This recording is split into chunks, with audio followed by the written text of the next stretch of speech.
साम्राज्य सामान्यांचा असामान्य आवाज। सोलापूर जिल्हा परिषदेची निवडणूक मंगळवारी दुपारी 4 वाजता जाहीर होण्याची शक्यता आहे। या पार्श्वभूमीवर मोहोळ तालुक्यात भाजपला धक्का देणारी घटना घडली। भाजपच्या नेत्याने राष्ट्रवादी काँग्रेसमध्ये प्रवेश घेण्याचा निर्णय घेतला। राष्ट्रवादी काँग्रेसचे ज्येष्ठ नेते उपमुख्यमंत्री अजित पवार हे बुधवार दिनांक 14 जानेवारी रोजी शेटफळ दौऱ्यावर येणार आहेत। त्यांच्या उपस्थितीत राष्ट्रवादी काँग्रेसचा मेळावा होणार आहे। या मेळाव्यात जिल्हा परिषदेचे माजी बांधकाम सभापती तथा भाजपचे नेते विजयराज डोंगरे हे राष्ट्रवादीत प्रवेश करणार असल्याचे सांगण्यात आले। ऐन झेडपी निवडणूक पार्श्वभूमीवर भाजपला हा मोठा धक्का आहे।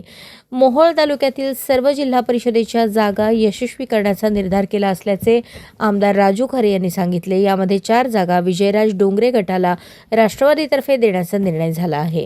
यात बहुचर्चित कुरुल जागेचाही समावेश असल्याचे सांगण्यात आले। पेनूरची जागा चौरे यांना मिळणार आहे तर कुरुलची जागा स्थानिक नेते जगताप यांना मिळेल असे सांगितले जात आहे। भाजपने नरखेडची जागा जाहीर केली आहे, त्यामुळे राष्ट्रवादी भाजप युती अशक्य असल्याचे बोलले जात आहे। महापालिका निवडणुकीत पालकमंत्री जयकुमार गोरे यांनी राष्ट्रवादीचे उमेदवार फोडले। आता जिल्हा परिषद निवडणुकीत राष्ट्रवादीने आपला करिश्मा दाखवण्यास सुरुवात केली आहे।